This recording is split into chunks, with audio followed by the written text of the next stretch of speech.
Back to the channel and you watching the UPSC diary. और ये रहा हमारे इस चैप्टर का जो कि क्लास 7th का चैप्टर 10 है, उसका last topic. And I am really sorry for the late, but by tomorrow I will upload all the videos. Okay, so transport and water and minerals की इसमें हम बात करेंगे। तो देखो, transport of water and minerals में क्या कह रहा है कि सारे लिविंग बींग्स को चाहिए होता है पानी। क्यों चाहिए होती है पानी? Water is essential for growth. Plant क्या करती है वाटर का? तो प्लांट वाटर का इस्तेमाल करती है in the process of photosynthesis. So एक क्वेश्चन आएगा कि what is the use of water for plants. तो वो फोटोसिंथेसिस के प्रोसेस को करने के लिए प्लांट्स पानी का इस्तेमाल करती है। वाटर के साथ जो भी मिनरल प्रेजेंट होता है सॉइल में, वो जो है प्लांट्स के रूट के द्वारा लिया जाता है, taken up by the root. यानी कि मान लो कि अगर सपोज करो ये एक प्लांट है, ठीक है, तो ये उसका रूट्स होगा, ठीक है। तो मान लो तुमने इस पॉट से पानी डाला, ठीक है, तो ये पानी कहाँ जाएगी? रूट में जाएगी, राइट। तो जब ये रूट में जाएगी पानी, तो इस रूट के अंदर आपको क्या क्या मिलेगा? मिनरल्स मिलेगा, ठीक है, जो कि इम्पॉर्टेंट क्या है? न्यूट्रिएंट है, ठीक है। तो minerals are important nutrient for the purpose of growth. तो ये जो पर्टिकुलर प्लांट था, ठीक है, वाटर के साथ साथ मिनरल्स जो भी सॉइल में प्रेजेंट होती है वो प्लांट का रूट लेता है। प्लांट का जो रूट होता है वो ऊपर भेजता है। मिनरल्स इंपॉर्टेंट होते हैं। क्या है मिनरल? न्यूट्रिएंट हमने पढ़ा था ना, विटामिन, मिनरल्स, 5 न्यूट्रिएंट्स हमने मेजर पढ़े थे, carbohydrate, protein, vitamins and minerals. तो मिनरल्स इंपॉर्टेंट न्यूट्रिएंट है किस लिए? For the growth of plants. Plant की ग्रोथ के लिए मिनरल बहुत इंपॉर्टेंट न्यूट्रिएंट है। तो वाटर एंड मिनरल कैसे मिलता है रूट्स को, और फिर वहाँ से वो कैसे मूव करता है to all parts of the plants, इसके बारे में हम पढ़ेंगे। तो हमने वाटर ट्रांसपोर्ट के बारे में पढ़ा था, we can study about it. नहीं पढ़ा था तो अभी आप पढ़ लेंगे, ठीक है। तो हमने वाटर ट्रांसपोर्ट पढ़ा था प्लांट्स में कैसे होता है। Basically by carrying out an activity, एक एक्टिविटी के द्वारा हम ये समझेंगे। फॉर दिस एक्टिविटी हमें 2 ग्लास टम्बलर्स चाहिए, कुछ वाटर चाहिए, रेड कलर का इंक चाहिए, ट्विक्स का मतलब होता है जो प्लांट का जैसे प्लांट के गिरे हुए पत्ते। ट्विक्स लेंगे 2 सिमिलर टेंडर प्लांट्स के, ठीक है। प्रेफरेबली वाइट कलर्ड फ्लावर हो तो बहुत बढ़िया, जैसे वाइट सदाबहार आप ले सकते हो या बालसम आप ले सकते हो, ठीक है। तो इस एक्सपेरिमेंट को देखो, 2 टम्बलर्स उठाना है, ए और बी कर देना है, जैसे यहाँ पे क्या हुआ है। इन दोनों में ये कितना पानी है? 1/3, ठीक है। इन दोनों में आपको 1/3 पानी डाल देना है। उसके बाद इसमें few drops of red ink डालना है टम्बलर बी में, ठीक है। टम्बलर बी है ना ये वाला, इसमें देखो ये इंक डाल गई है। उसके बाद ऑब्लिक्वली कट द स्टेम्स ऑफ बो। ऑब्लिक्वली का मतलब क्या है? जैसे ये प्लांट है तो इसको सीधा ना काट के आपको ऐसे काटना है, ठीक है। ऑब्लिक्वली आपको स्टेम्स को काटना है दोनों प्लांट्स के। कहाँ से? उसके बेस से, नीचे से उसको काट लेना है, while keeping them inside the water, ठीक है। And immediately place 1 plant in each tumbler. तुरंत काट के तुरंत आपको टम्बलर में डाल देना है। उसके बाद इसको नेक्स्ट डे आपको ऑब्जर्व करना है। आप क्या नोटिस करेंगे? Compare the plant stems placed in tumblers. दोनों के को कंपेयर करना है आपको, जो आप नोटिस करोगे फिर उसके बारे में आपको पता लगेगा। तो आप क्या ऑब्जर्व करोगे? एक जो स्टेम था उसका कलर रेड हो गया, ठीक है। Leaves and flowers of the plant from tumbler B, यानी टम्बलर बी में तुमने रेड इंक डाला था ना, तो यहाँ पे क्या हुआ? ये जो फ्लावर था वाइट फ्लावर था ना, ये वाइट फ्लावर, ये देखो ऊपर दोनों वाइट फ्लावर्स हैं। ये फ्लावर्स क्या हो गई? एक जिसमें रेड इंक डाला था उसने, तो उसका फ्लावर का कलर क्या हो गया? पिंक हो गया, ठीक है।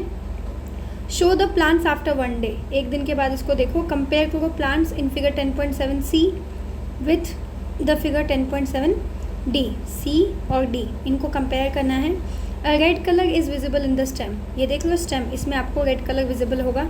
Leaves of flowers of the plant में भी आपको विजिबल होगा। तो how did different parts of the plant acquire this red colour? तो अलग अलग रहते हो, तो पत्ते भी लाल हो गए, फूल भी लाल हो गए। हाउ डज इट हैपन कि फ्लावर भी रेड हो गया है, लीव्स भी रेड हो गया है? How did different parts of the plant acquire this red colour? Exactly कहाँ से आया?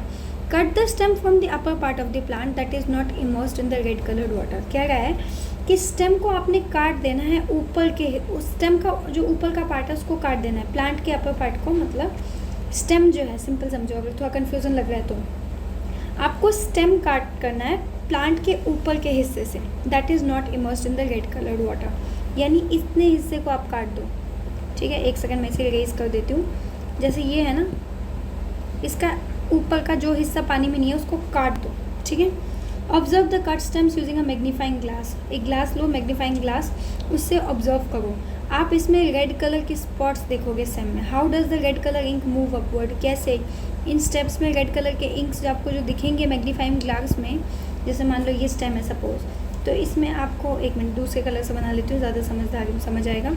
तो जैसे सपोज करो ग्रीन ले लेती हूँ ना, प्लांट तो ग्रीन कलर का होता है शायद क्या सच में।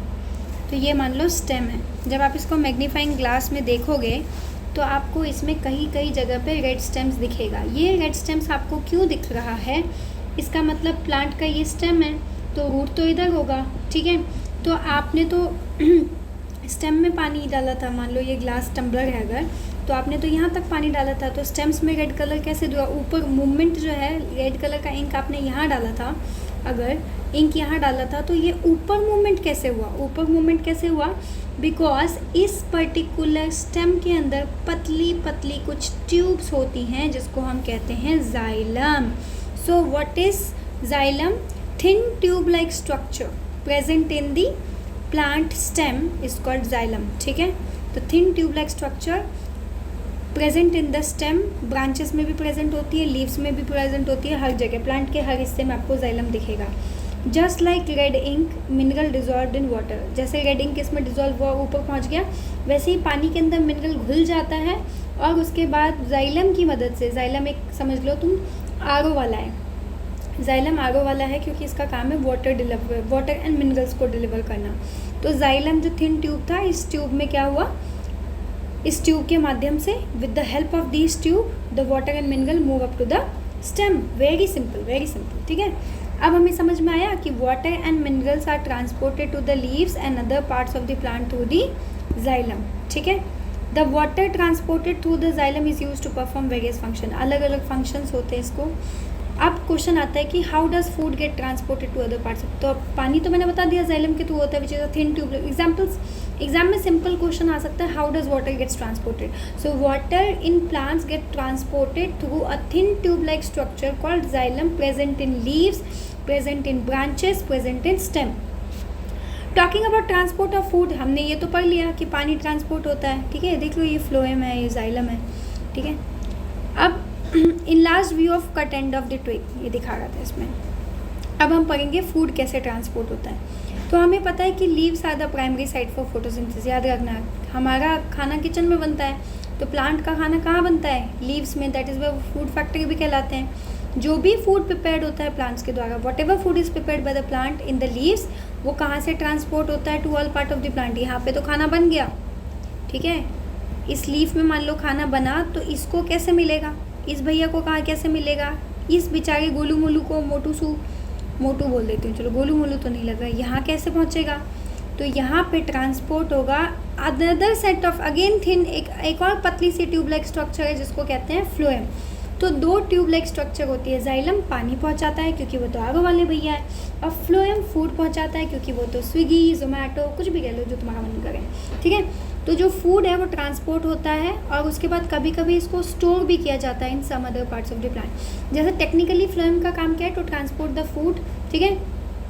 और जो what ever the food is transported it can sometime get stored in some other parts of the plant also. जैसे सीड्स में प्लांट, जैसे मान लो ये प्लांट है, यहाँ पे सीड्स हैं, ठीक है, यहाँ पे सीड्स हैं, यहाँ पे भी सीड्स हो सकता है, किसी किसी प्लांट के यहाँ पे भी सीड होता है, तो इस सीड तक भी फूड जाके स्टोर हो जाता है, ठीक है।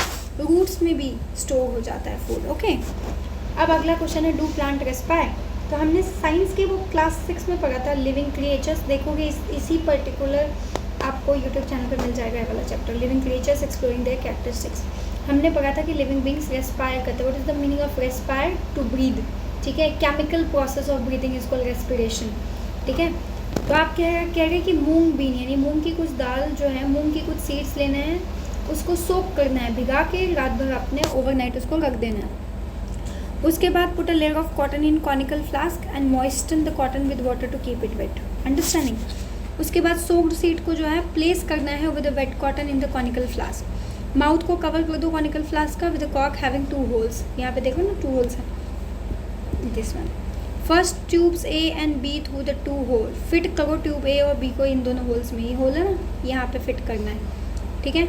उसके बाद 24 घंटे के लिए इसको अनडिस्टर्ब बिना छेड़े छोड़ दो, अंधेरे में रखना है, ठीक है। इसके बाद 2 टेस्ट ट्यूब उठाना है और उसको फिल करना है lime water. What is lime water? नींबू पानी नहीं, याद रखना, नींबू पानी नहीं। कैल्शियम हाइड्रोक्साइड, चूना पानी, हमने पढ़ा था ना, चूना पानी, चॉक वाटर। चॉक वाटर सही बोल गई हूँ? अरे बता तो दो, गलत बता रही हूँ, बताते भी नहीं हो तुम लोग। हाँ, मैंने बोल दिया कि चूना, मैंने बोला कुएं में कूद जाओगे क्या?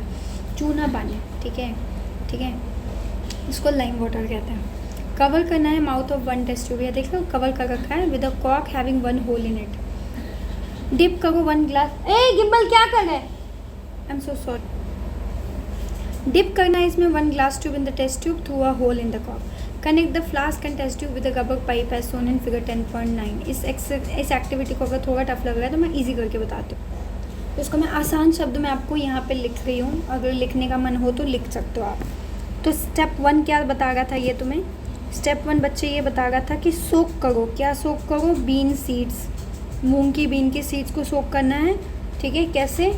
इन वाटर, कहाँ पे? वाटर में। कब तक? ओवरनाइट, रात भर। समझ आ गया? उसके बाद स्टेप 2, इसमें कॉनिकल फ्लास्क में पुट जर्मिनेटिंग सीड्स। ऑब्वियस सी बात है, जर्मिनेट करेगा। जर्मिनेशन का प्रोसेस हमने क्लास में पढ़ा था ना कि जो मूंग की दाल वगैरह होते हैं उसमें थोड़े थोड़े पत्ते निकलने आते हैं। तो पुट जर्मिनेटिंग सीड्स को पुट करना है इन कॉनिकल फ्लास्क, ओके। उसके बाद कवर करो आप फ्लास्क को। क्या कवर करना है? कवर करो फ्लास्क को। कैसे? With a cock. और इस कॉक में आपको क्या करना है? 2 होल्स करने हैं, विद 2 होल्स। अटैच करो 2 टेस्ट ट्यूब्स को। 2 टेस्ट ट्यूब्स में आपको दिखाई थी। अटैच करो इन 2 टेस्ट ट्यूब्स को with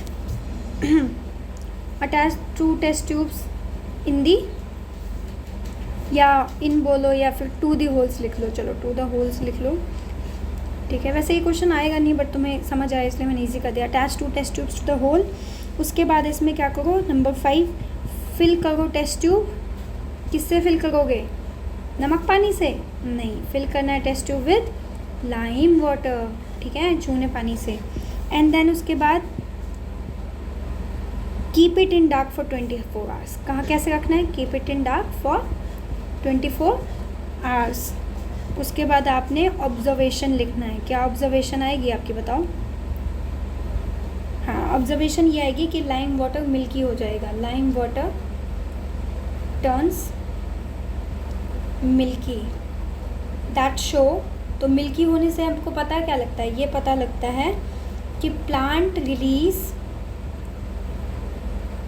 carbon dioxide during respiration. आप एग्जैक्ट कमेंट में बताना कि what do we release during respiration, ठीक है। समझ आ गया? मैंने इजी कर दिया था इसको।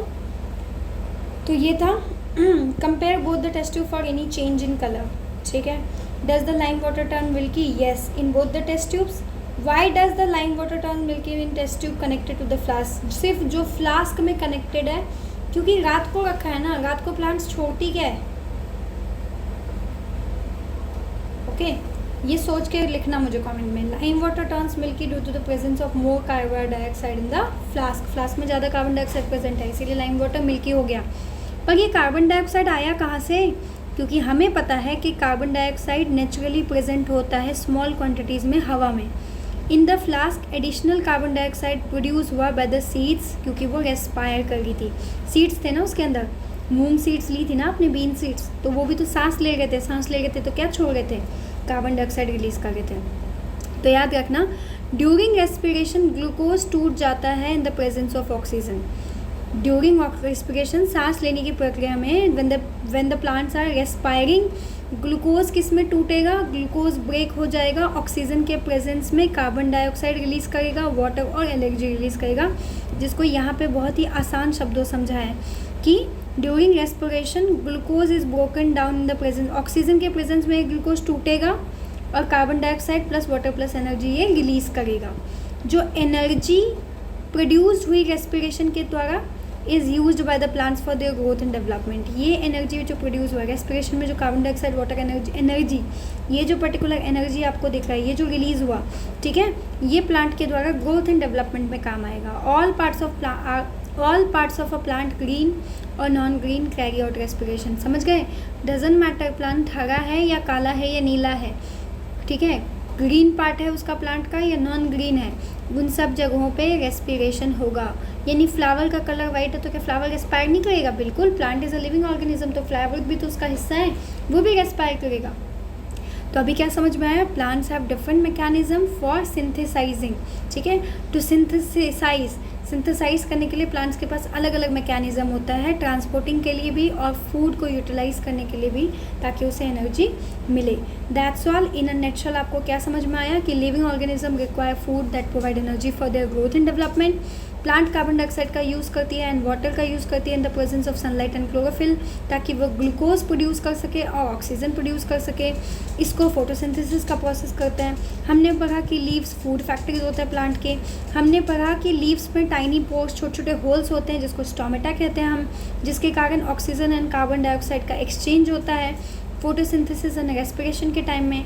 जो जाइलम होता है वो वाटर एंड मिनरल ट्रांसपोर्ट करता है रूट से, जबकि फ्लोएम जो है फूड ट्रांसपोर्ट करता है लीव से all part of the plant में। प्लांट ब्रेक डाउन करती है ग्लूकोज ताकि वो रिलीज़ करे energy by process called respiration. उसके लिए वो ऑक्सीजन का इस्तेमाल करते हैं और कार्बन डाइऑक्साइड इस प्रोसेस में रिलीज़ होता है। याद रखना, प्लांट ब्रेक डाउन करता है, क्या ब्रेक डाउन करता है बच्चा? ग्लूकोज ब्रेक डाउन करता है ताकि एनर्जी रिलीज़ हो, ठीक है। ग्लूकोज को तोड़ेगा प्रेजेंस ऑफ ऑक्सीजन में ताकि एनर्जी रिलीज हो, साथ में कार्बन डाइऑक्साइड, और इधर आपने क्या पढ़ा था? Water. Okay, that's all for today guys. I guess we are done with the chapter. If you like the video don't forget to like and subscribe to the channel. I guess nutshell के बाद भी कुछ है, अच्छा है, ये भी है। Let us enhance our learning. Complete the following table. अच्छा ये क्वेश्चन है, ओके फाइन, ठीक है। तो ये पढ़ लो। नोवा साइंटिस्ट कमला सोहनी एक वुमेन साइंटिस्ट थी इंडिया की। इन्हें PhD डिग्री मिला था for a remarkable condition in the contribution in the area of respiration in plants from Cambridge university. इन्होंने रेस्पिरेशन कैसे करते हैं प्लांट्स, उसके ऊपर बहुत अच्छा काम किया था। ये इंडिया वापस आई और लेडी हार्डिंग मेडिकल कॉलेज जो कि न्यू दिल्ली में, वहाँ पे उसने काम किया। बाद में न्यूट्रिशन रिसर्च लेबोरेटरी कुनूर में इन्होंने काम किया।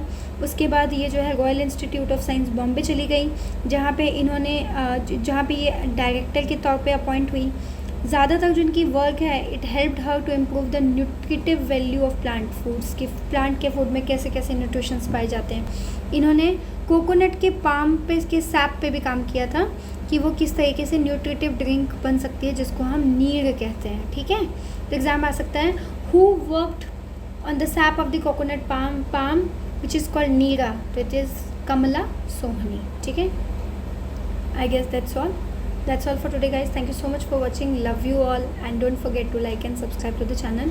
If you want me to make more such meaningful videos for me, encourage me always as you always encourage me. With love ADB Akshata. लिख ही देती हूँ नाम। Jokes apart guys, thank you so much.